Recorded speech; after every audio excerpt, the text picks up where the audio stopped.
Assalamualaikum warahmatullahi wabarakatuh. Ada satu kearifan namanya hidup itu apa? Hidup itu adalah cari sebanyak mungkin supaya hidup itu tidak tergantung pada banyak hal. Jika misalnya cara berpikir orang-orang modern itu sebenarnya banyak orang-orang ilmuwan yang nggak ngagumi Amerika. Bukan karena angkuh ndak. Untuk mempertahankan kebesaran negara sebesar itu, kebutuhan listriknya besar, kebutuhan tentaranya besar, kebutuhan apa? Sementara negara kayak Venezuela atau Swiss, kebutuhannya ada banyak. Pertanyaannya, yang tergantung dengan banyak hal, sama yang tidak tergantung banyak hal, itu pinter mana?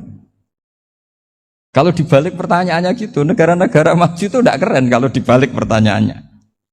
Orang yang untuk mempertahankan eksistensinya banyak, butuh banyak hal, dengan yang tidak butuh banyak hal. Itu pinter mana? Orang yang bahagianya nunggu jadi dokter, nunggu jadi kiai besar, kiai viral, dengan orang yang bahagia cukup dengan ngopi, itu pinter mana? Tapi kalau dibalik pertanyaannya, orang yang tahunya nikmat hanya kopi, dengan nikmat yang banyak, pinter mana? Makanya Mbah Mun tuh kalau guyon itu lucu.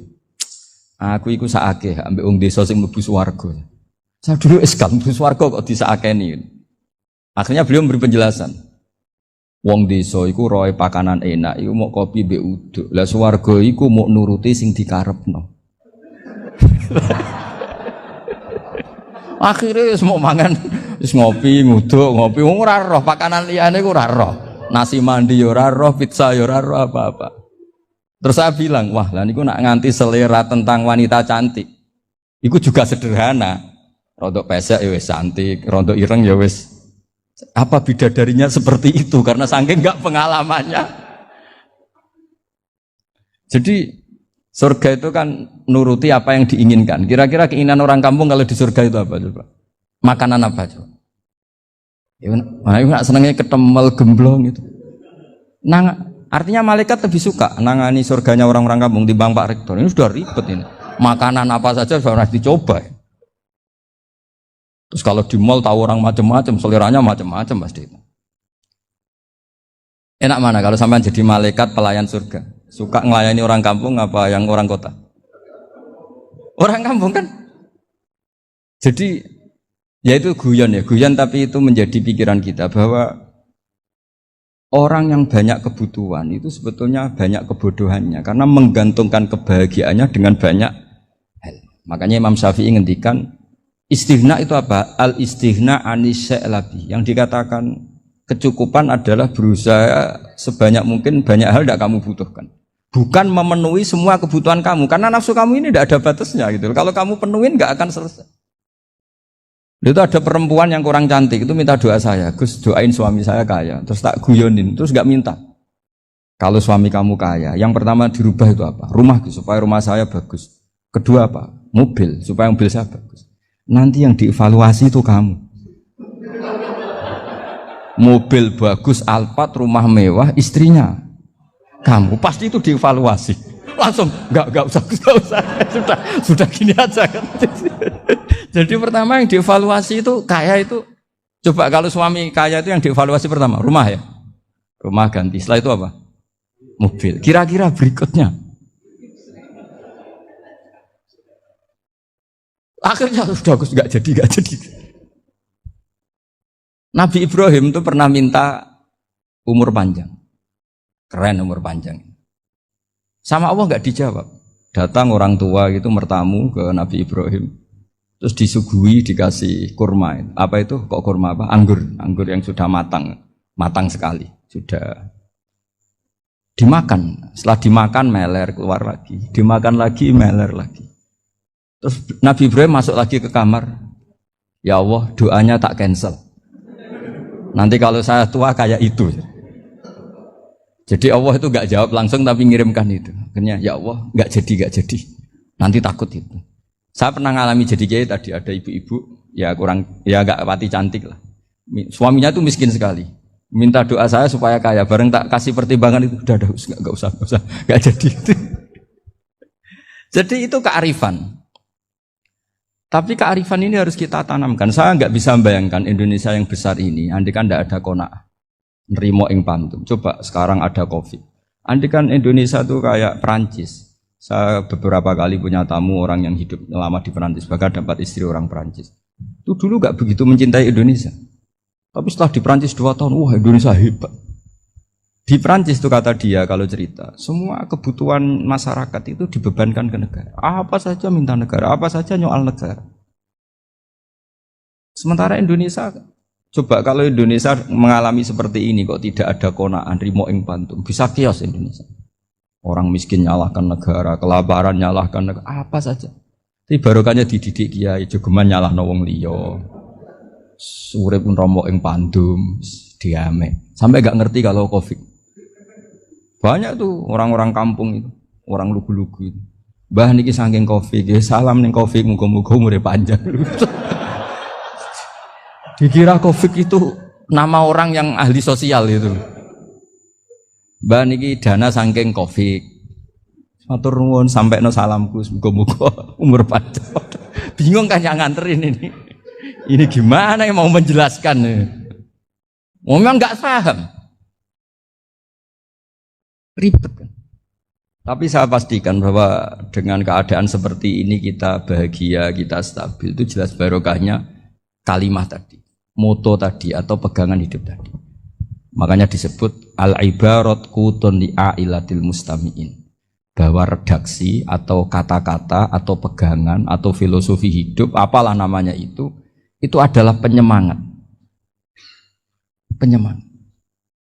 Karena kata-kata ini memang luar biasa. Ketika sahabat perang demi kebenaran, zaman itu ya pasti benar karena yang dibela Nabi. Dulu itu kan enak zaman Nabi, yang dibela mesti benarnya, musuhnya mesti salahnya. Sehingga dulu itu memang harus tegas. Kalau sekarang mau tegas gimana? Yang kamu bela tidak mesti benar, musuhnya tidak mesti salah. Ribet kan kalau misalnya saya tukaran sama Pak Rektor, kamu mau bela mana kan bingung. Saya tidak mesti benar, saya tidak Nabi. Pak Rektor apalagi nggak mesti benar lagi kan? Ribet kan?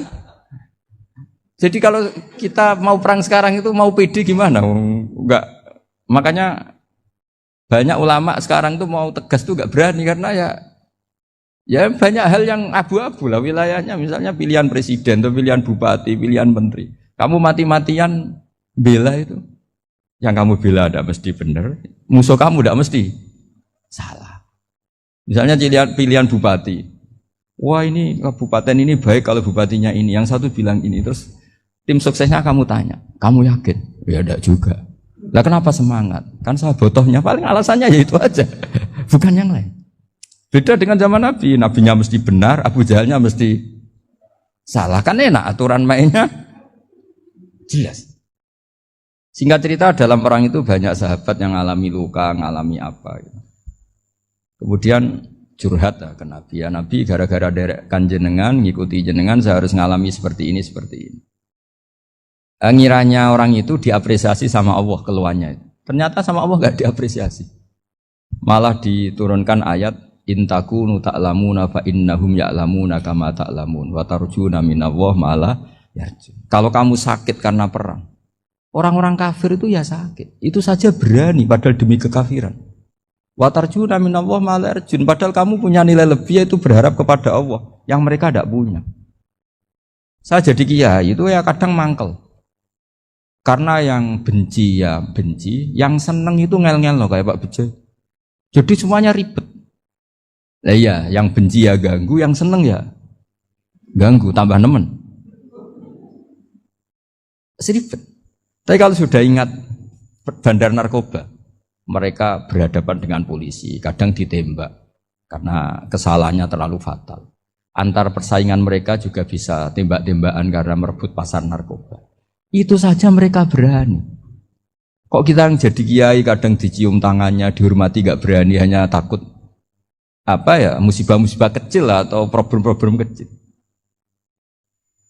Lah iya, kalau kita bandingannya gitu. Kalau kamu mau tahajud kedinginan, itu masih nanti dihisab Allah itu gitu.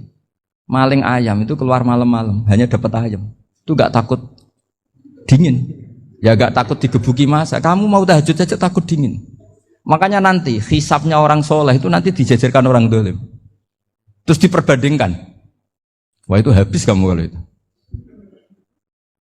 Jadi misalnya Unisula mau rapat, Tapi ini malam, kalau malam dingin nanti sama masuk angin. Anak-anak pang di perapatan aja berani kamu. Kalau sudah perbandingannya gitu tuh ribet kita nanti. Makanya itu kalimat itu moto atau filosofi hidup. Sehingga diulang lagi nasihat itu.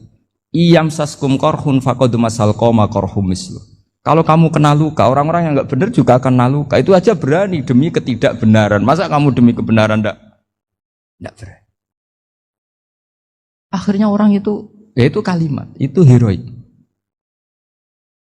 Makanya kita ini penting ya, makanya tadi himne Unisula dimulai kalimat thayyibah. Karena kalimat ini yang menjaga kita kalimat ini.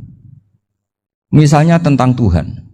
Kenapa orang Islam imannya kokoh seperti ini, termasuk yang sudah hidup di Amerika, di Australia, di mana-mana. Itu ya barokahnya ajaran atau barokahnya kalimah. Saya sebut kalimah saja pakai bahasa santri. Karena la ilaha illallah itu dalam tradisi santri disebut kalimatu haqqin alaiha nahya wa alaiha namut wa alaiha nub'ats. Ada yang riwayat wa biha nub'ats insyaallah taala minal aminin. Kenapa mereka di mana-mana meskipun sekolah di Amerika, di Australia, bahkan di Uni Soviet tetap mukmin? Itu barokahnya ajaran yang benar. Allah itu siapa? Tuhan. Tuhan itu sifat dasarnya apa? Awal. Dia harus wujud awal sebelum makhluk yang lain. Sehingga ketika ada negara yang maju, yang tertib, manajemennya tertib, masyarakatnya makmur, tapi punya Tuhan yang tidak seperti itu, tidak awal, itu sudah gak nyaman. Karena ndaklah keren Tuhan saya, karena Tuhan saya itu al-awwal, zat yang pertama. Tuhan saya keren lah, zat yang gak mati. Tuhan yang gak mati, yang gak pernah ngalami kematian. Sehingga tontonan atau yang dilihat kenikmatan-kenikmatan yang lain ini tidak mengubah dia pendirian tentang Tuhan. Karena mantapnya satu kalimat tadi bahwa Tuhan itu ya harus satu, harus awal, harus tidak mati, tidak rusak, tidak ngalami apa-apa yang membahayakan. Sehingga ketika ditawarin Tuhan yang lain meskipun menjanjikan secara finansial atau kemakmuran, mereka gak tertarik. Itu coba, itu barokahnya makmur apa barokahnya ajaran? Barokahnya ajaran. Sering negara Islam itu kalah makmur dengan mereka, tapi barokahnya ajaran ini tetap apa? Tetap Islam. Makanya Nabi Ibrahim, Nabi yang sukses bikin waja'alaha kalimatam baqiyatan fi. Di antara tugas suci Nabi Ibrahim dan semua Nabi adalah waja'alaha kalimatam baqiyatan fi aqibi. Nabi Ibrahim itu Nabi yang diberi gelar Allah. Dia adalah Nabi yang menjadikan kalimat tauhid itu kalimat yang abadi. Fi akibih, di anak turunnya, di semua generasinya, baik anak turun karena gen maupun karena pembinaan, karena pendidikan. Ini penting sekali saya utarakan karena apa? Satu kehidupan itu sebenarnya digerakkan oleh kata-kata, oleh moto kalau orang bahasa modern. Sehingga banyak ulama mengatakan al-ibarat kutun li'ailatil mustami'in, bahwa redaksi atau moto atau pegangan hidup itu penggerak kehidupan. Sehingga sebetulnya manusia itu digerakkan oleh kalimah-kalimah itu, oleh moto-moto itu, oleh prinsip-prinsip hidup itu. Misalnya orang Palestina itu tiap hari ke pasar gitu. Mereka ke laut gitu. Ditanya, kenapa tidak takut tembak Israel? Jawabannya lucu. Kena tembak ya mati, enggak makan ya mati. Enggak kerja ya mati. Ya sudah, sama-sama mati ya mendingan aktivitas normal. Tapi saya tidak menyarankan itu untuk melawan COVID. Ini cerita saja nanti. Kamu jangan provokator itu. Karena ini wilayah sensitif. Jadi banyak orang yang poligami. Kalau ditanya alasannya gitu, istri satu ya cerewet, dua ya cerewet, mendingan 4. Ya banyak ya gitu. Tapi ada yang kebalikan, istri satu cerewet saja hampir jantungan, apalagi 4, tinggal matinya kan gitu. Itu semua yang menggerakkan itu kalimat. Kalimat itu satu pegangan. Banyak orang loh yang nggak ingin jadi rektor tuh banyak loh Pak Bejo. Jangan kira semua dosen ingin jadi rektor. Melihat rektor sibuk rapat, mempertahankan reputasi Unisula, terus sering pegang kepala. Ngapain repot-repot? Jadi tukang sapu aja dapat gaji, ngopi, rokokan, selesai. Bodoh amat jadi rektor, mikir orang banyak. Banyak loh orang yang nggak ingin jadi presiden tuh banyak. Karena ngopi nyaman, gak ada yang ganggu. Mau tidur sampai jam 9 siang juga gak ada yang ganggu. Sehingga mereka melihat pegawai negeri itu gak keren, orang kok diatur jam, disiplin. Itu memang cara Allah membagi rahmat. Mau kamu apakan coba? Cara syukurnya dia seperti itu. Bapak saya dulu tuh sering ngajarin saya, diajak jalan-jalan pagi-pagi. Melihat orang ngopi, makan uduk itu bapak seneng. Kok enak jadi wong awam. Ngene esuk-esuk nyemak bocah kesel kabeh kono enak ngopi rokokan. Bapak kadang iri sama orang awam itu iri. Sudah gitu berharap masuk surga kan enak sudah gitu. Tahu-tahu mati, tidak tahu ke surga apa ke neraka ya tidak tahu. Jadi nah, orang dulu itu orang yang bisa mensederhanakan dunia. Sehingga ya sudah cara bahagia. Makanya saya alhamdulillah saya ini kerjasama sama UII sama beberapa kampus. Memang amdan itu sengaja. Kampus itu ya punya sistem yang nggak bisa mewakili sistem kiai. Kiai juga punya sistem yang nggak terwakili oleh kampus juga sebaliknya saling melengkapi. Saya sering ketemu rektor UII, rektor kampus-kampus Islam. Mereka cerita, Gus pendidikan pondok harusnya dimodernkan gini-gini. Saya bilang, kalau pondok modern kayak kampus itu nanti saya ketemu Allah tidak bisa jawab. Kenapa Gus? Saya beri contoh gini. Kalau misalnya perempuan perawan lah atau apa saja, pokoknya perempuan mau tanya tentang menstruasi atau haid. Kalau semuanya sistem kampus, dia harus kuliah dulu, registrasi dulu, kuliah dulu, bayar dulu, dan dapat jawabannya nunggu mata kuliah pas itu.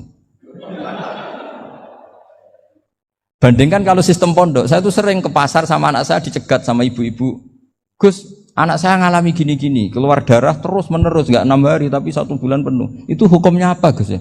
Nanti saya mau sowan ke jenengan. Nggak usah sowan di sini aja. Ya sudah. Sebelum mengeluarkan darah yang rutin seperti itu biasanya haidnya berapa hari? 6 hari ya sudah ikut yang 6 hari, yang lainnya istighatsah.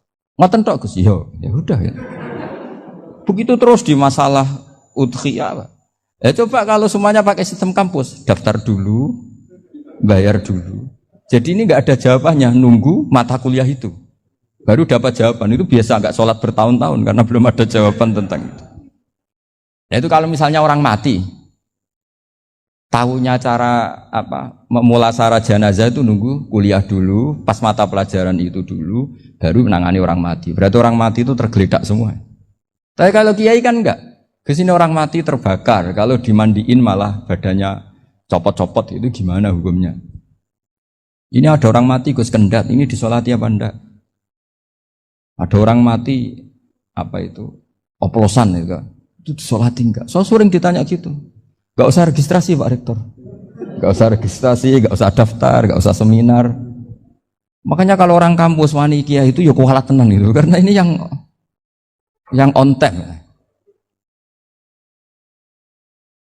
Tapi pondok seperti saya ya ikrar seikrar-ikrarnya pentingnya kampus karena melatih efisiensi waktu, disiplin, tata kelola manajemen sehingga kita ya hormat. Tapi tadi kita harus saling melengkapi sehingga saya tunjukkan ke publik bahwa saya hormat sekali sama polisi, sama tentara. Coba kita bisa apa ngadepi bandar narkoba kalau enggak polisi? Bisa apa coba menjaga NKRI kalau enggak tentara? Begitu juga ya sudahlah kita memang fa inna yadallahi ma'al jamaah, kita berkah itu kalau bersama-sama, tidak bisa kita sendiri. Nah lalu orang kayak saya itu ya beberapa kali sebetulnya saya itu ditawanin jadi doktor honoris causa apa. Kekhawatiran saya satu Pak Bejo, takut pas gak punya uang, itu dokter gak ada duit kan gak pantas gitu.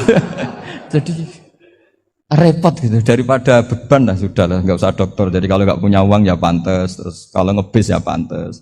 Suatu saat kalau mati gak ada yang hadir ya pantas, enggak dokter gitu. Kalau sudah dokter kok masuk neraka, kayaknya apalagi rektor kampus Islam kok masuk neraka itu kan kok kayak agak pas itu. Misalnya rektor Unisiola ditanya mungkar nakir, nggak bisa kan kayak gimana gitu.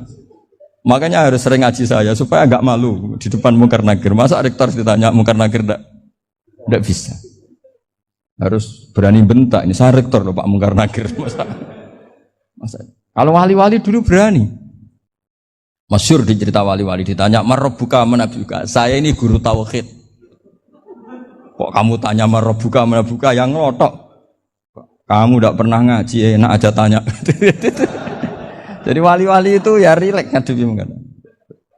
Saya yakin rileks wali di Bang Pak Rektor. Saya yakin itu.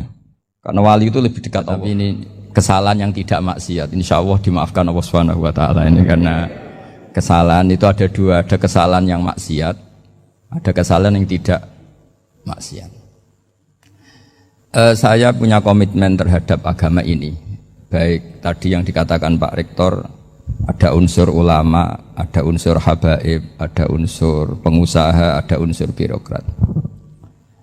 Di antara kenangan-kenangan saya dari Syekhina guru kita bersama Kiai Haji Maimun Zubair, beliau itu sering dawuh, sering ngendikan, dan itu saya sampaikan juga ketika 7 hari wafatnya Agus Robah, cucu Mbah Maimun, putra Agus Robah. Di antara yang beliau katakan itu adalah sok hak agama itu sing gawe pegawai negeri. Itu berkali-kali beliau ngendikan gitu. Ya saya agak bantah. Lah kalau santri, Bah, ya santri karuan mesti gawe agama, tapi sok ben sing gawe pegawai negeri. Setelah saya jadi kiai dan penelitian, saya itu berkali-kali didatangi dokter, tentara, juga polisi. Mereka sering bilang gini, "Gus, saya ini dokter negeri. Saya ke NTT, ke Papua, karena saya muslim, berkebutuhan Islam, maka dibikinkan musola, dibikinkan masjid. Kalau kiai tidak bisa, bikin sendiri urunan, mau narik siapa? Mau narik tarikan di jalan yang mau nyumbang siapa? Tapi kalau kebutuhan negara, karena tugas negara, ya difasilitasi negara, dan tidak dianggap misionaris karena negara. Begitu juga di beberapa negara yang non-muslim kayak di Argentina, di Venezuela, itu ada masjid, ada kajian Islam ya karena duta besar, dan itu aparat negara.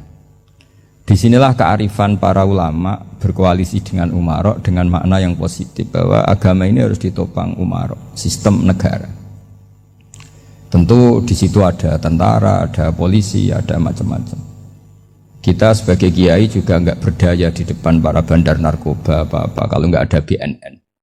Kita mau apa dengan korupsi kalau enggak ada KPK. Sehingga kearifan para guru-guru kita, mulai Mbah Maimun, bapak saya sendiri, NU, Muhammadiyah, semua ormas-ormas Islam itu pasti maulah kerjasama. Karena kita siapa ya? Kalau enggak kerjasama. Dan di antara pesan Rasulullah SAW adalah yaduwahi ma'al jamaah. Jadi apa ya, kebersamaan itu sudah berkah. Fa inna yadallahi ma'al jamaah. Jadi berkah. Lalu kenapa saya kalau ngaji bawa kitab? Ini agak sebetulnya itu lazim. Lazim itu suatu yang harus. Tapi karena kelamaan mubalek itu tidak pakai kitab. Seakan-akan bawa kitab itu yang aneh. Sebenarnya aneh mereka. Karena begini logika simpelnya ya. Umat Nabi ini berhak dapat apa coba? Berhak dapat warisan yang paling luhur, paling hebat, paling jernih. Apa itu Quran dan hadis? Pertanyaannya, siapa yang paling punya hak otoritatif untuk menerangkan Quran hadis? Ulama. Ulama yang mana? Ya yang kapabel, yang sudah diakui dunia, kayak Imam Ghazali, Imam Bukhari, Imam Syafi'i. Artinya kalau kita tidak pakai materi, itu ulama mendapat pikiran kita, bukan mendapat pikiran mereka. Saya ulang lagi, kalau kita tidak pakai materi yang otentik, yang orisinil, umat ini mendapat pikiran kita, bukan pikiran mereka. Maka saya berusaha supaya teman-teman atau semua umat Islam dapat pikiran-pikirannya Imam Ghazali, pikiran-pikiran Imam Bukhari, pikiran-pikiran Abdul Qasim Al-Junaidi, kejernian-kejernian Abu Yazid Al-Bustami. Kejernian itu diantaranya adalah misalnya makalah yang menurut saya itu makalah yang super. Jadi untuk ngadepi krisis karena COVID atau karena apalah, itu lama dulu sederhana sekali. Beliau-beliau punya rumus yang mungkin jarang didengungkan orang, tapi saya akan kampanye rumus ini. Al-istighna, haqiqatul istighna, itu adalah al-istighna anis syai' labihi. Jadi pemenuhan kebutuhan yang sebenarnya adalah kita berusaha menghindari sebanyak mungkin kebutuhan yang sekunder, yang enggak penting. Bukan memenuhi semua yang kita inginkan. Jadi misalnya begini ya, kalau kita lapar, itu keinginan kita itu makan enak apa asal makan? Tentu jawabannya asal makan yang sehat. Tapi kalau nuruti nafsu kita, makannya yang enak, teman makan ya enak. Terus di warung yang favorit. Ini kan satu kebodohan. Kenapa untuk makan saja butuh definisi sekian banyak? Yang kita harus kecewa, warung favoritnya bisa sudah tutup. Atau kita ke sana harus macet. Ribet. Yang benar-benar arif dan bijaksana itu adalah al-istighna anisya. Sesuatu yang tidak mendesak itu jangan jadikan kebutuhan. Sehingga kalau kita puasa misalnya, semua makanan itu enak karena kita sangat lapar.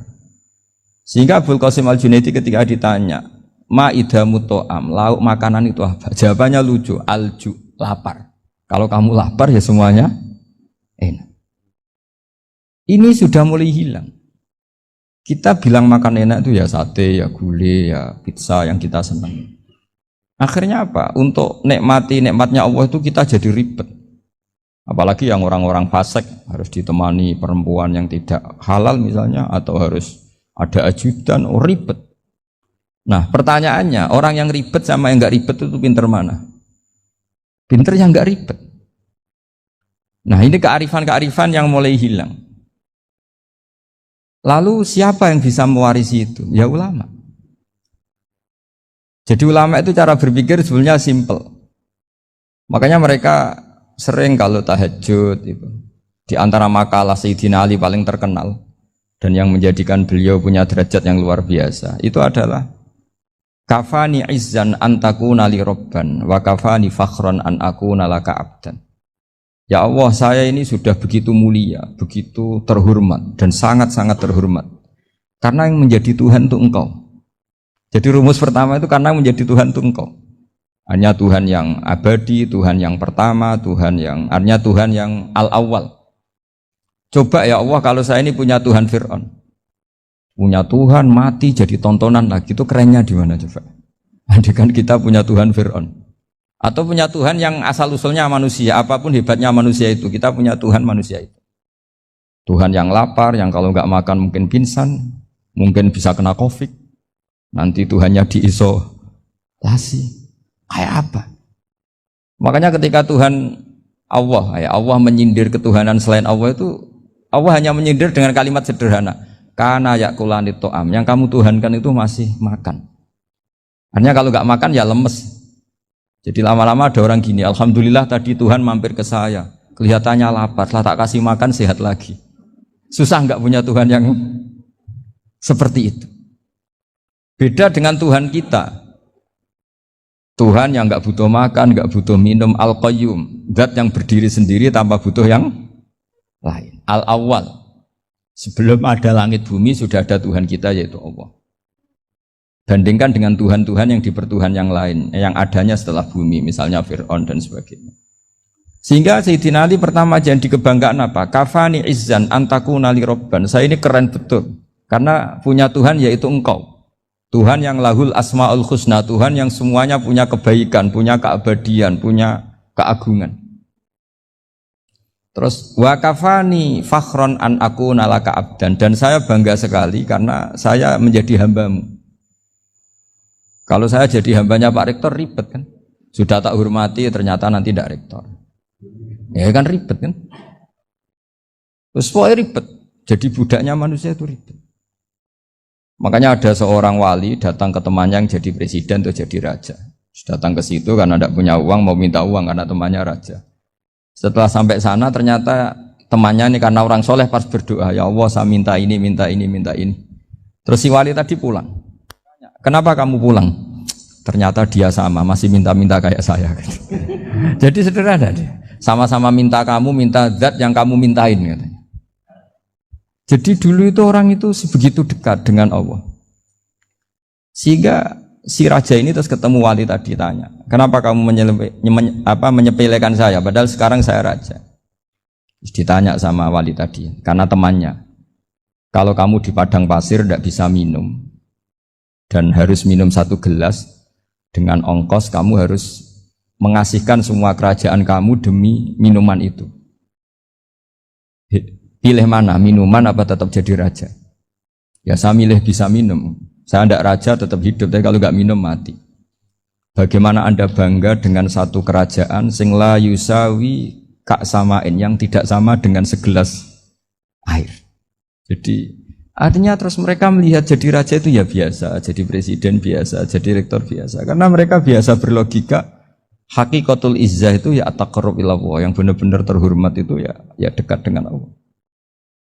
Begitu seterusnya mereka bikin paradok-paradok yang aneh, tapi itu menjadi pelajaran. Bapak saya Ki Nur Salim itu senang baca anekdot Nasiruddin Koja. itu kalau bikin orang-orang aneh, itu dia datang ke satu pesta, pakai baju lusuh, pakai sarung lusuh atau celana lusuh, sama sohibul bed yang punya acara dibiarin. Setelah dibiarin dia pulang pakai jas, pakai dasi, pokoknya keren. Dihormatin, pakai alpat, pokoknya dihormatin. Silakan. Pas dia disuruh minum, minumannya itu disokkan saja ke sakunya. Jas, kamu harus minum yang banyak, karena kamu yang dihormati, bukan saya. Terus makanan ya semuanya diletakkan di saku, ada yang apa, ayo kamu makan yang banyak. Alpatnya juga gitu, dikasih sate, apa, ayo kamu makan yang banyak. Mereka tidak melihat saya, melihat kamu. Akhirnya orang satu pesta itu istighfar semua, berarti kita ini salah.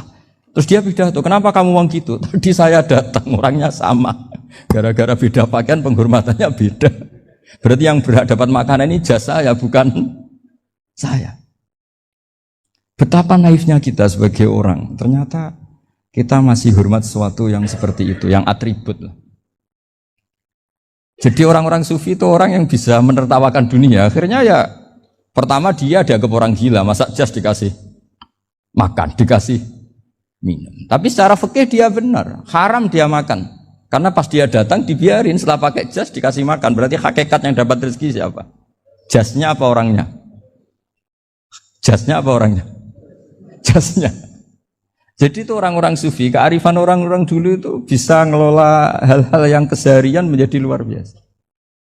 Ada seorang wali melihat istrinya makan satu piring, anaknya makan satu piring. Ditanya, kalian kenyang? Wah, kenyang sekali. Melihat anaknya minum kopi satu cingkir, senang. Kalian senang sekali. Wah, kalau senang dengan hal-hal yang murah bisa, ngapain harus senang dengan hal-hal yang mewah? Bodoh sekali saya. Sehingga terus mereka bisa qanaah. Qanaah itu ya hidup itu simpel, sederhana. Sehingga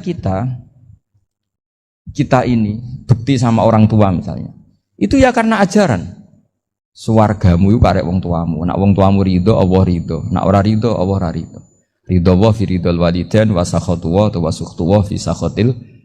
Sehingga ketika ada orang tua yang agak brengsek gitu, anak-anak tetap hormat. Punya orang tua yang miskin, yang sudah miskin, tukang tombok nomor, banyak kan di kampung gitu. Ya tetap hormat. Coba kalau dari awal kita ngajari orang tua kamu hormati ya, kalau baik, kalau tidak usah. Bisa geger Indonesia. Tapi barokahnya ajaran-ajaran itu Indonesia tertib karena ada ajaran. Nah ini di sini ini pesantren dan Unisula semua harus berkontribusi membuat ajaran yang benar itu adalah ciri utama Islam. Sehingga Islam ini dimulai dengan ajaran kalimatul haqqin alaiha nahya wa alaiha namut. Sehingga kita tenang seperti ini. Saya ini termasuk kiai yang tenang. Meskipun kata orang banyak saya ini kiai besar, tapi termasuk kiai yang paling tenang. Termasuk yang paling tenang. Karena saya ini pakai mazhab orang-orang hebat. Saya berkali-kali cerita, orang kayak Imam Syafi'i itu orang yang luar biasa. Saya berkali-kali cerita. Orang yang tadi nyium tangan kamu ya Imam Syafi'i, di belakang tuh ngerasani kamu, menghujat kamu. Jawabannya enak saja. Berarti saya alhamdulillah orang yang wibawa. Buktinya di depan saya enggak berani. Jadi enteng saja. Diceritain sebagian kampung, sebagian separuh dari warga kamu itu enggak suka kamu. Ya bagus lah enggak suka saya, enggak akan utang duit saya. Di mana-mana orang utang itu karena teman dekat. Kalau enggak seneng pasti minimal enggak utang, enggak pinjam mobil, enggak pinjam apa. Berkah mana yang seneng sama yang gede? Jadi dianggap enteng saja. Semua yang dialamin dianggap enteng saja. Misalnya punya istri pemarah, ya baguslah marahin suami. Kalau marahin tonggo malah ribet. Jadi kamu harus terima kasih kalau dimarahin istri. Baguslah marahin saya mah, kalau marahin tonggo ribet. Jadi enteng saja. Tapi kita sekarang itu karena nafsu ya, sehingga menghadapi hidup ini ribet. Ulama dulu kalau mau mati itu senengnya bukan main. Sudah lama saya ini ingin gak maksiat. Kayaknya gak maksiat paling efektif itu mati. Ya tidak apa-apa Gusti, kalau sebaiknya mati ya mati aja. Enteng saja. Jadi melihat kematian itu akhir dari segala keburukan atau potensi keburukan. Apapun baik kita sekarang, suatu saat mungkin kita gak baik. Yang bisa menghentikan ketidakbaikan atau potensi ketidakbaikan itu apa coba? Mati kan? Berarti mati itu mengerikan apa menyenangkan? Mesti kamu tidak berani menjawab. Meskipun secara ilmu kamu berani, tapi secara rasa agak berani kan? Saya ulang lagi ya, yang bisa menghentikan keburukan atau potensi keburukan itu apa coba? Apa? Kematian. Berarti kematian itu menyenangkan atau menyusahkan? Apapun kamu tidak berani jawab karena kamu agak-agak duniawi itu kelihatannya. Tapi secara ilmu, kamu tahu kan kalau mati itu tidak buruk-buruk banget. Karena apa? Itu akhir dari segala keburukan. Sehingga Nabi ngajarkan kalimat itu begitu luar biasa. Allahumma ahyini maka natil hayatu khairan li wa tawaffani maka natil wafatu khairan li. Nabi melihat dunia itu begitu indah. Ya Allah, kalau saya ini hidup, anggap saja hidup ini ziyadatan li fi kulli khairin, menjadi modal saya menambah segala kebaikan.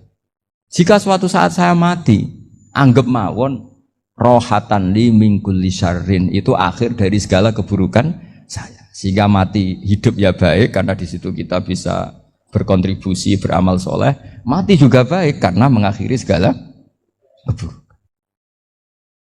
Nabi nate ngendikan lagi, ajaban li amril mu'mini inna amrahu kullahu khair. Orang mukmin itu mengagumkan, semuanya baik. In asobathu na'ma syakara fakana khairan lah. Kalau baru dapat nikmat, dia syukur, maka itu baik. Wa in asobatu dorro sobaro, kalau dapat masalah mereka sabar, itu juga baik. Sehingga orang mukmin dua sisinya pasti baik. Itu juga kalimat, maksudnya moto atau pegangan hidup. Nah berikut ini saya beri contoh, ini kenangan saya, ini contoh terakhir. Masalah jadi orang terkenal maupun tidak. Di sini dicontohkan Imam Ghazali di halaman 367 di kitab saya 367. Juznya 3 di kitab Ihya Ulumuddin. Di sini beliau cerita betapa untuk menjaga ikhlas sebaiknya orang itu tidak terkenal, tidak syuhrah, tidak terkenal. Oke, itu kita sepakat ya, karena kalau terkenal mungkin orang dipaksa publik dengan tanda kutip untuk selalu berbuat baik, tapi karena jaim lah, jaga image atau apa. Tapi ketika dibalik pertanyaannya, kamu rela yang terkenal itu orang nggak benar, sementara yang orang benar itu nggak terkenal. Lalu masyarakat taunya yang tidak benar. Kalau pertanyaannya dibalik gitu, orang baik wajib terkenal enggak? Kalau pertanyaannya dibalik seperti itu, dokter yang benar tidak terkenal, yang malpraktek terkenal. Kamu ingin kondisi seperti itu? Gak ingin kan? Kampus yang bagus nggak terkenal, kampus yang bagus nggak terkenal, yang nggak bagus. Nah, artinya apa? Gara-gara olah kata, olah pikiran, ini logika jadi rubah. Lagi-lagi apa? Jawaban itu ada di kata-kata sebetulnya. Makanya bab-bab seperti ini tidak usahlah kita berdebat, berpolemik. Sebaiknya orang itu humul, menutup diri. Apa sebaiknya orang terkenal itu nggak perlu seperti itu. Sudah terserah Tuhan saja. Makanya saya mulai dulu ngaji sampai sekarang itu ya tidak punya punya ikon tertentu atau punya website tertentu, enggak. Sudah terserah pangeran. Saya juga enggak sok suci materialistik atau enggak, ya enggak mikir saya. Bukan apa-apa ya, karena saya ini kiai, jadi biasa urusannya sama Allah, enggak sama makhluk. Jadi pusing kalau sama sarah-sarahnya makhluk itu pusing. Meskipun rektor kalau nasihati saya pasti tidak saya terima, itu tetap makhluk, itu sudah ada ngefek kalau saya itu sudah ada itu. Bukan karena saya sombong, ya memang makhluk betul gitu, bukan. Cuma nasibnya bejo aja, tapi makhluk tetap makhluk. Saya beri contoh ya. Ini makalah yang ditulis Imam Ghazali. Ya, i'lam aslahaka Allah anna aslal jah wa intisarus sayyid atau sayyidi wal istihar. Wa huwa mazmum itu. Balil mahmudu al-khumulu illa man saharahu wa ta'ala linasri dini min ghairi takallufi talabi syuhrati minhu. Jadi kalau kamu ingin ibadah kamu selamat, ya kamu jangan terkenal. Tapi resikonya adalah kalau kebaikan itu tidak terkenal, maka agak dikenali. Kalau agak dikenali berarti masyarakat hanya punya percontohan yang tidak baik, karena yang baik tidak terkenal. Jadi itulah ulama-ulama dulu. Jadi apa-apa itu dibanding-bandingkan. Kemudian nanti kelihatan, jawabannya itu kelihatan. Jadi ulama dulu itu biasa ngarang misalnya afatun nikah, sisi negatifnya nikah, harus ngurmat istri, harus macam-macam, kalau terlantar itu ya dosa. Seperti tadi Pak Marsudi cerita Kalau orang ngapalkan Quran itu takut lupa. Kalau lupa itu jadi dosa. Pertanyaannya, kalau semua orang takut lupa, takut dosa, semua orang nggak hafal Quran karena potongan-potongan lupa. Cara berpikir tidak seperti itu. Kalau berpikir ya namanya hafalan ya inginnya hafal, kan nggak ingin lupa. Lah nanti kalau takdirnya lupa karena hal-hal yang dimaklumi oleh syariat itu nggak yang termasuk dosa. Yang dosa itu lupa tak diwiri udrin syar'iyin, lupa yang tidak ada sebab yang apa? Syar'i. Tapi lupa bawaan EQ-nya tidak bagus. Lupa bawaan sering dibentak. Oh itu enggak masalah karena bawaannya orang tertekan itu ya lupa. Coba kamu hafal Quran. Terus punya kredit jatuh tempo. Pas hari itu aku yakin enggak cerdas sudah. Itu bawaannya orang tertekan itu pasti lupa. Jadi ya saya teruskan ya. Jadi terus ada makalah yang sangat bagus sekali tentang itu. Saya baca ya. Wa yadullu ala dzalika anna Allah azza wa jalla amaral anbiya'a bi idharil amali lil iktida wa khassahum bi mansibin nubuwah. Wa la yajuzu ayyudhanna bihim annahum khurrimu afdhalal amalin. Jadi orang yang terlalu mendewa-dewakan khumul itu menutup diri. Oke itu baik karena dengan khumul, dengan menutup diri Anda tidak riya, Anda tidak pamer. Tapi kata Imam Ghazali, kamu juga harus ingat di antara syaratnya Nabi itu harus mengumumkan kalau beliau itu seorang Nabi. Harus memaklumatkan kalau beliau seorang Nabi supaya bisa diikuti. Caranya sholat harus diumumkan sehingga Nabi itu mengatakan harus jamaah. Karena dengan cara jamaah itu bisa shollu kama ra'aitumuni usolli. Coba kalau Nabi sholatnya nggak diperlihatkan, kamu harus sholat yang benar. Caranya gimana ya Rasulullah? Itu rahasia. Bingung nggak kira-kira? Bingung nggak? Ya misalnya amal rahasia selalu lebih baik. Terus ada pertanyaan, Nabi ngendikan kamu sholat yang benar. Caranya gimana Nabi? Ya itu rahasia. Terus gimana coba? Tapi Nabi ngendikan apa? Shollu kama ra'aitumuni usolli. Ya sudah kamu sholat, niru saya sholat. Berarti Nabi sholatnya diperlihatkan apa disembunyikan? Diperlihatkan. Jadi begitu juga saya berkali-kali bilang, orang tahu kalau itu bidan ya berdasar tulisan itu bidan. Tahu kalau itu dokter gigi ya itu dokter gigi. Jangan sampai gara-gara tidak ada tulisan mau beli alat bangunan di dokter gigi. Mau periksa gigi di toko bangunan. Gara-gara apa? Nggak ada maklumat. Nah, di sini ulama-ulama selalu memaklumatkan dirinya. Termasuk Imam Ghazali ketika ngarang kitab dinamai Ihya Ulumuddin, bahwa kitab ini bisa menghidupkan ilmu-ilmu agama yang mulai hilang. Begitu seterusnya. Jadi ini ngaji ya. Jadi orang itu harus ngerti ya. Jadi jangan nuruti emosi sendiri atau logika sendiri. Bahwa saya suka humul, ya monggo. Agama Islam menyediakan sarana itu. Uzlah itu ya punya sisi kebaikannya sendiri. Tapi syuhrah terkenal asal tidak nuruti nafsu juga punya sisi kebaikannya sendiri. Setidaknya umat ini punya satu master kebaikan yang mudah diakses. Tapi tadi saya ulang lagi, jangan karena hadun nafsi, jangan karena kepentingan pribadi. Makanya di sini disebutkan wa yadullu ala dzalika ay ala syuhrah anna Allah taala amarul anbiya bi idharil amal lil iktida. Allah selalu memerintahkan para nabi kalau ngamal kebaikan ya harus dimunculkan supaya bisa ditiru. Yaitu tadi kita tidak bisa bayangkan kan kalau misalnya Nabi menyuruh kamu harus sholat yang benar, kemudian sholatnya Nabi sembunyi. Kalau ditanya, Nabi saya niru siapa? Wah itu rahasia, kamu nggak boleh lihat sholat saya takut tidak ikhlas. Ribet kan? Sehingga jamaah itu statusnya tetap harus. Nah bedanya harus ini ulama berpendapat harus yang apa? Fardu kifayah. Tapi fardu itu maknanya harus. Tapi bukan berarti kalau nggak jamaah sholatnya nggak sah, nggak. Tapi statusnya jamaah tetap apa? Nah barokahnya harus ini orang yang baru sholatnya langsung benar karena ada yang diikutin. Coba kalau mantan dukun baru sholat terus sholat sendiri, itu mesti mirip mantra itu. Karena dia tidak ada master percontohannya. Tapi barokahnya ada master, orang paling bodoh pun kalau sholat ya benar karena standar ada komandonya, ada imamnya. Sehingga Imam Ahmad malah berpikir keras, syarat sahnya sholat itu harus jamaah. Cara pikirannya Imam Ahmad keras sekali beliau. Jika kalau orang sholat sendiri kok ada orang lain yang maunya berjamaah harus bayar, orang itu harus bayar demi sahnya sholat. Itu madzhabnya Imam Ahmad. Tapi kalau madzhab Syafi'i hanya mengatakan itu fardu kifayah. Yang kalau satu komunitas nggak mau melakukan semuanya apa?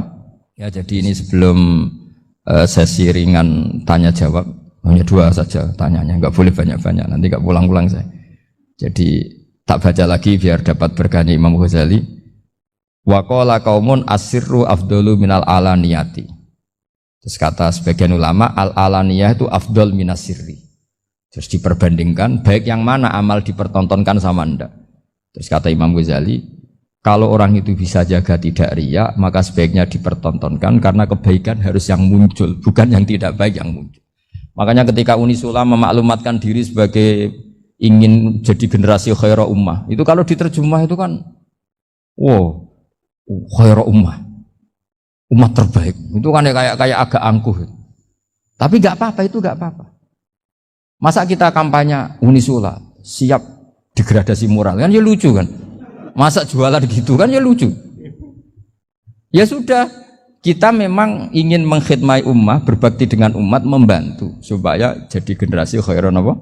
Tidak apa-apa, dimaklumatkan supaya dengan itu umat punya sarana. Oh kalau ingin jadi khairan ummah, kuliah di sini. Jangan lalu enggak gitu.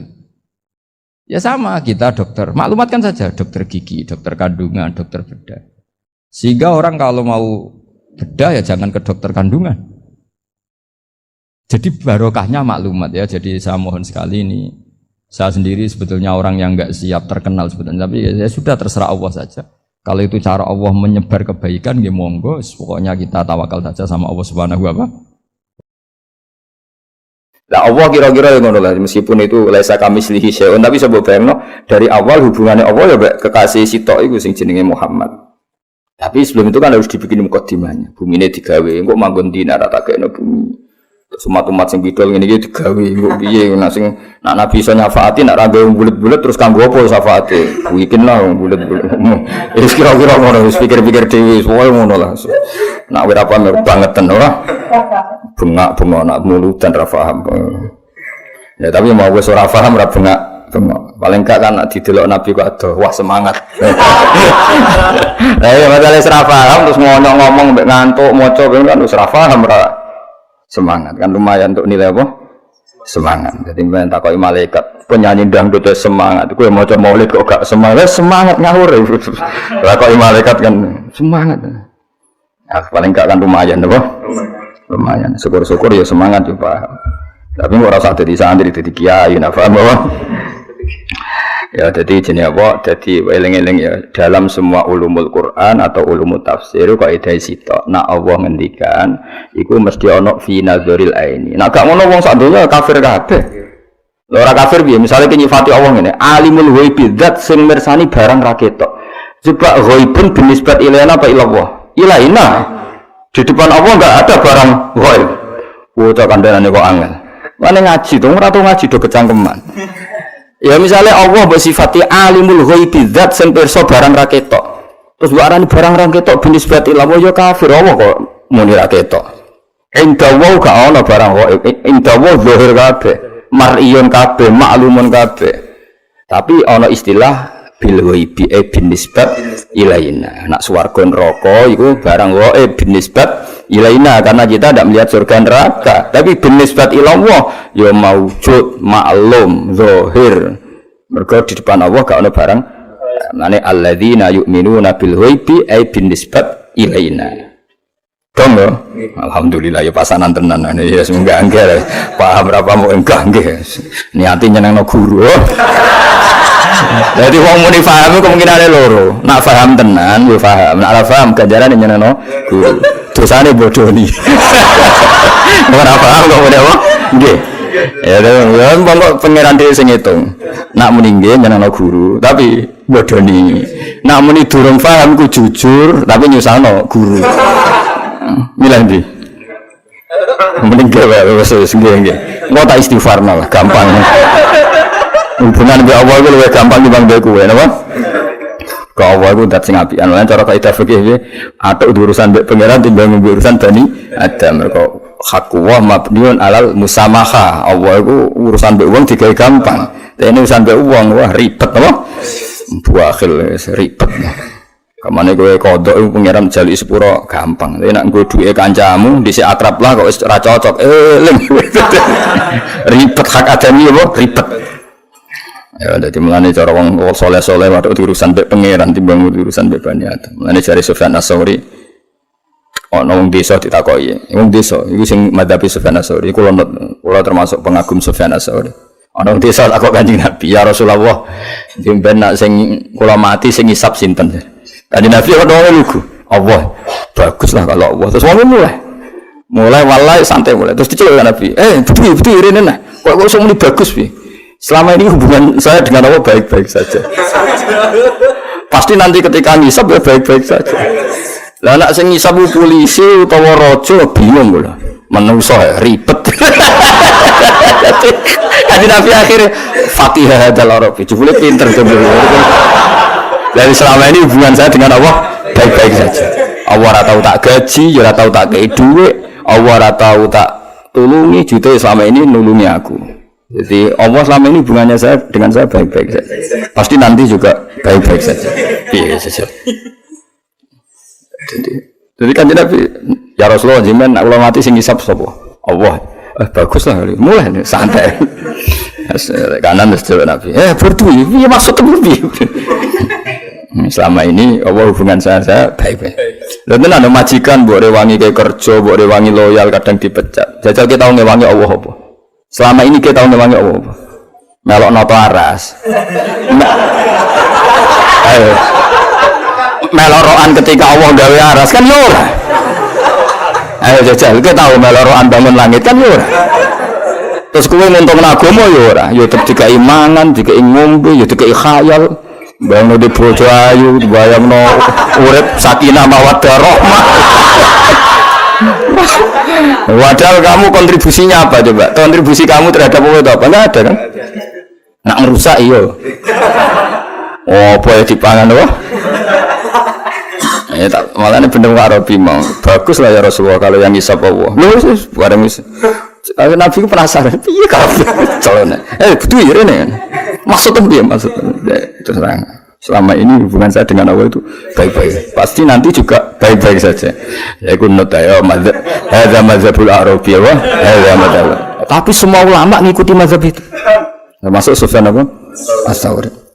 Masyhur ngendikane Sufyan Ats-Tsauri. Wallahi saya tidak senang kalau yang ngisap saya nanti orang tua saya. Kenapa? Wong tua aku kadang cek ngaudit, aduk mengeran, yakin ada. Wong tuamu nak lagi mangkel, pondok lo suwi-suwi jebule gak hafid. Kadang cek ngundang-ngundang apa? Gunane apa tak pondok 6 tahun di dadi ngene. Apa ora ngarang ngundang-ngundang kowe. Lah kok wong ngundang-ngundang piye? Wong person aku bakal gak hafid. Jadi orang ngarang diudat-udat kan wis pirsa. Masuk ke 10 tahun yo ilmu motok kene tok. Kan wis pirsa. Tapi nak wong tuamu kan harus dikhayal apa? Mondok 6 tahun jadi khotib, wah munggah mimbar terus laris pidato kan dikhayal. Jebule bareng mulai mendagang kan. Wis ngono bangkrut to. Wah mesti mudat-mudat nyanyi mesti apa? Nyanyi. Lan Allah gak ngarah. Kenapa gak ngarah? Mergo kowe gagal ya ora ngrugekno Allah. Dadi santai wae Allah. Malah ora kowe goblok ya wis pancen tak tulis ngono cuma wis biasa. Sesuai rencana oh. Sesuai rencana. Jadi kayak pinter Allah ya gawok, goblok ya kaget, santai wae apa? Santai. Ya wis ayo saiki wis seneng disap apa tuh disap tuamu. Disap apa? Lewat malaikat apa langsung? Langsung. Sing ora tak kandhano, tak laporno. Ya jadi sesuai sing syukur napa? Sing syukur sebagai pangeran. Jadi gamane semua itu dibikin dengan susunan sedemikian rupa. Supaya kabeh ku indah. Kabeh ku indah. Ya kira sembarang nak cara kiye nak mlepok iku jarene. Bayangno misal romo madhep munggah nak udan piye ngono. Jarang balik-balik pinter bayangno. Piye bayangno nak romo madhep nak udan yo ono. Sing ape bayangno ngono ku ya sapa. Wong pikir harga madhep ngisor iki wis didesain ben semoro kok malah dibayangno ngono aneh-aneh. So nganggur-nganggur ribet lho. Yes, walau anane Karim, apian lomo jenenge Karim. Semua selama ini kowe kan gak tau ngewangi Allah gawe aras, gawe langit, tetep dikai dhuwit. Lah nek manusa gelem ngekeki kowe ngenteni kowe dipekerjakan. Bojomu seneng kowe ngenteni ki nurut. Kowe sayang bojomu ngenteni nurut ribet kakek syarat. Napa? Wong tuamu yang ngono gayane ngrumat kowe, sampeyan wis tuwa yo ngrumat kowe ribet-ribet wis ribet. Wah, hubungan mbek makhluk iku ribet. Tapi Allah karimun basata li khalqihi bisa takaramihi wal mawahib. Hubungannya selalu memberi yes. Wa huwa yut'imu wala yut'am. Adanya ngasih makan padahal Allah sendiri tidak butuh dikasih makan. Wah, hubungannya Allah dengan kita itu Allah memberi. Hubungannya kita apa? Menerima. Ngono syukur ora iso wis geblek-gebleke wong ora iso syukur. Wong puluhan tahun di Indonesia sejahtera, ngono musibah dilene musibah ini gak fair apa? Gak fair. Tetap nikmati Allah akbar wa akbar, jauh lebih besar dan lebih banyak. Jadi bengi jam 2:30, jam 3 Allah turun, sapa ge pengumuman, sapa cung sing gelem istighfar, sapa cung sing gelem tobat, mau terus ditinggal turun ngisor kipas angin. Tak nawang tenan. Hal min talibin. Ngono apa ya rapi-rapi. Santai wae. La tadurruhu maksiatukum wala tanfa'uhu ta'atukum. Be maksiat ya ora piye-piye, ge taat ya piye-piye. Majen Allah Gusti Al-Qayyum dat yang berdiri sen. Cuma cek nemene dikon istighfar malah tinggal ngoro, cek nemene. Tapi untungnya Allah Rahman. Ngono iku ya ora apa-apa. Lan masyhur anekdot nang Madura iku masyhur. Ana kiai santrine udah biasa kodok subuh, padahal yo krungu adzan apa? Krungu adzan. Terus bareng kiai ini nang pondok dehem, santrine langsung sholat kabeh. Kiai ini mau ngamuk. Kamu itu santri apa? Ketika Allah yang manggil enggak langsung bangun, ketika saya yang makhluk manggil langsung bangun. Harusnya ketika dipanggil Allah itu langsung, tapi saya yang makhluk malah kamu takut. Kalau sama Allah biasa. Jebule santri ini jawab jujur, karena Allah lebih baik dibanding Pak Yai.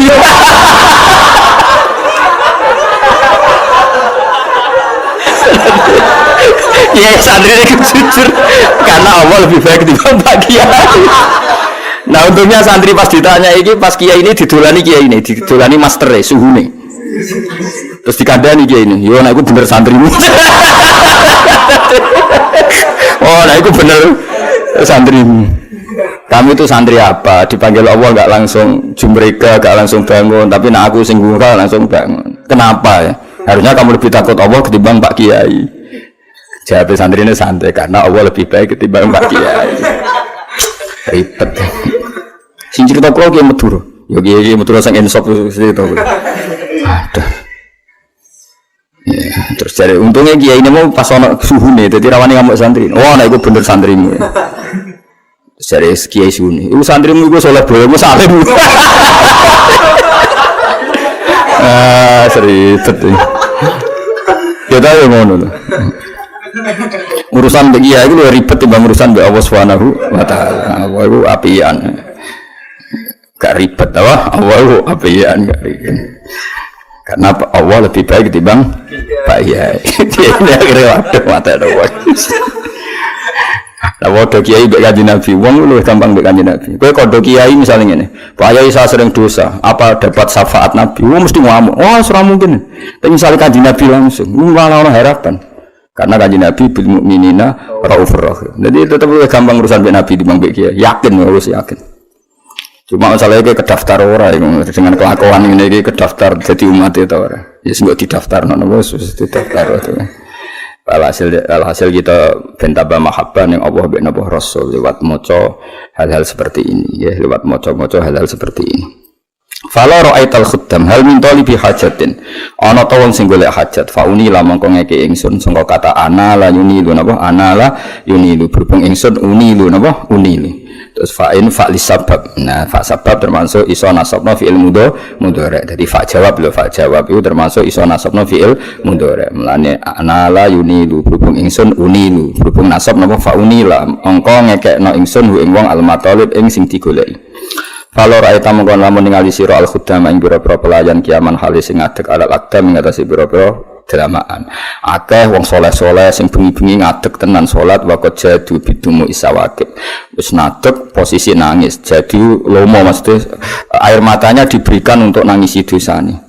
Wal qoma bena nadim wa ta'ib wono sing nangisi dosane ora sing tobat wa khaifil li nafsi yu'atib ada yang menyalahkan dirinya sendiri yu'atibu modu wa abike minadzunubi ilai harib ono sing lari dari dosa.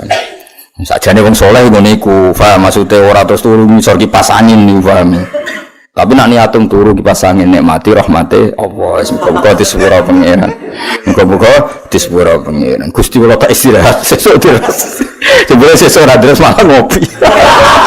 Ajane malaikat tuh seneng ketika Gusti kula turu, tapi niate ben sesuk terus. Jebule tangi turu ngopi. Aduh, ngopi yo ora ben drese semangat. Jebule bareng wis ngopi jagongane semangat. Aduh, ribet musa wong-wong amatir ini seribet kan. Lah ngono ku pangeran yo rapi-rapi ya, Pak. Pangeran yo rapi. Lah wong tuamu sing bengak-bengok. Nah, pangeran yo santai wae to. Selama ini kan baik-baik saja to. Nanti 6 tahun gitu dari pondok ya santai. Wong tuamu sing geger wong. Karena ndak sebaik Allah. Napa? Ndak sebaik Allah. Wa hakul adamiyyi mabniun alal musyahah repot. Wa haqqu mabniun alal musamaha. Pangeran iku gampangan. Enak kok urusan mbek pangeran enak. Ngene kula niku seneng dhewean mbek pangeran sowantes. Roh manusa pusing. Pusing. Fala yazaluna mengko ora kingsir-kisir sapa wangke fil istighfari enggal istighfar hatta yakufa sehingga dadi nyegah apa kafun nahar ya penyegahan warina dzuyulal hoyahib ing akhire pira-pira kelalian. Hoyahib hoibah manane barang sing lali. Maksudnya mereka selalu istighfar sampai terhentikan oleh adanya siang. Wong bahasa faswae napa hatta yakufa kafun nahari dzuyul jama'i dzilun ku akhirus syai. Mulane kados sareng ngeten iki ngisor jenis zailun apa? Mergo akhirus syai' jenis apa? Zail. Mulane bahasa Arab catatan kaki mudayyal napa? Mudayyal mergo di paling bawah napa? Di paling bawah. Jadi mereka mengakhiri istighfar karena sudah siang. Fayauduna mengko bali sapa wong akeh fakot fazu khale teman-teman wis entuk sapa akeh bila matlubi kelan barang sing digoleki karena semalaman istighfar ketika pagi sudah mendapatkan apa yang dicari. Ya misalnya sing istighfar ya kasil di sepuro pangeran, sing kepengin tujuan ya kasil tujuane disemadani pangeran. Mergo dekne donga di saat ijabah. Mergo dekne donga di saat ijabah yaiku idza baqiya sulusul lailil akhir. Wa adrakulan metu sapa wong akeh ridul mahbubi ing ridone zat sing disenengi. Walam yaut ahadun nan ora bali sapa ahadun alqami wa huwa khaibun iku wong sing tuna. Ndak seorang pun yang melakukan itu kemudian dia kembali dalam keadaan rugi. Mergo Allah ora bakal memberi kerugian pada orang yang seperti itu. La ilaha illallah. Muga-muga barokah ngaji ono sing lakoni. Lakoni lho cung pisan-pisan. Wis ora misale ora bedino pisan-pisan. Paling gak iku tau nglakoni. Sampeyan ketemu malaikat. Tahu nglakoni. Mati ngawur dadi. Pembiro pisan tapi tahu. Lah ora tau blas ribet ya lho. Pisan-pisan. Nglakoni pisane perkara kere, mesti ora perkara istighfar niate no. Kere utange akeh terus eling pangeran. Asline ora niate eling. Gara-gara kasusnya akeh eling pangeran terus pangeran dilibatno asline yo ora tau eling pangeran barang utange akeh terus eling pangeran berarti ilinge krana utang gak krana Allah eling utang terus eling nek ana Allah dilibatno kelakuan kok ngono padahal ora melok duwe utang ngono ribet ben rabi ra payu rabi terus donga Allah dilibatno ya Allah istajib doa malaikat kabeh di Fatihah nggo apa wasilah jare malaikat aku ora ben rapi sumber kowe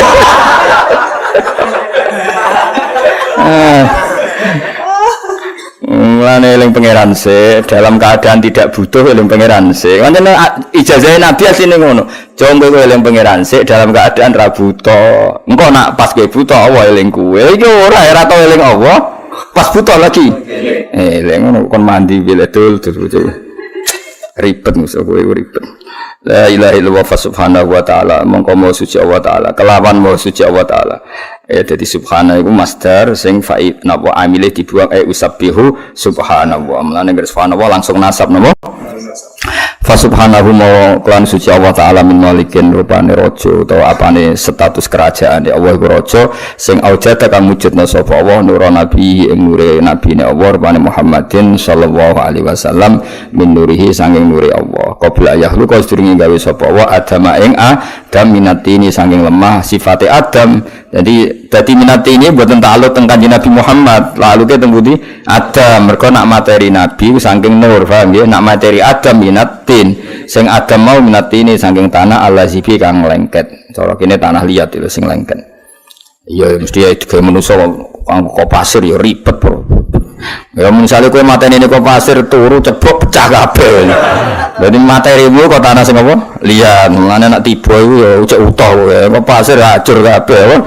Mulane wa aradolan mintokno sapa nabi. Arado mempertontonkan sapa nabi mempertontonkan sapa Allah wa aradolan ngetokno sapa Allah fakhrahu ing keunggulane kanjeng Nabi alal asya.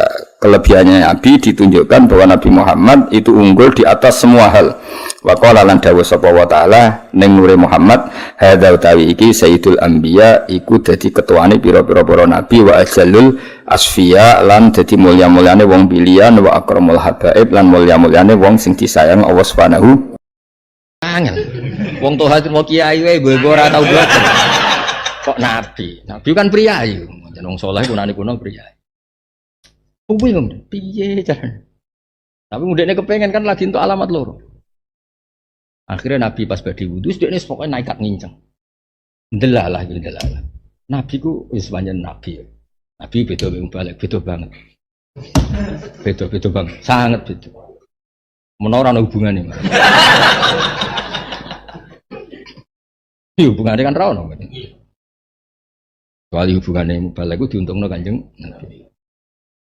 Wes, lalah Nabi pancen ya Nabi mukasyaf. Dibuka maksudnya. Corong Jawa itu apa mingkes badhe wudu, lalah Nabi biasanya tidak pernah buka seperti itu. Kebuka sampai akhirnya nangis ya, dicium Nabi. Karena dia lalan pendetanya tadi hanya ngalamati 3. Layak balu sedekah, layak balu hadiah, terus tahayat apa katifil aisar ada alamat gini. Bareng dekne siman iki bukti Nabi ku gak seneng perkara. Nabi ku unik. Nabi itu tidak pernah membenarkan kesalahan. Ini dalil lagi Jawa. Nabi itu tidak pernah membenarkan kesalahan. Tapi jika kesalahan sudah nyata, itu diakoni ngene. Diakoni maknane ngene. Bareng iman Mas, iman terus iman nangis. Kulo kepengin derek jenengan, tapi saya ngisi tok. Apa jeng saya? Kulo niku budak. Padahal budak kan budak gak bener Mas. Budak penipuan. Cara fikih al-khurru la yadkhulu tahtal yad. Lho niku Nabi yuk, sahabat itu. Cong-cong urunan cong, iki dituku dimerdekakan. Jadi Nabi ku nih mulane dadi kiai ku niru Nabi. Nabi ku gak seneng perkara.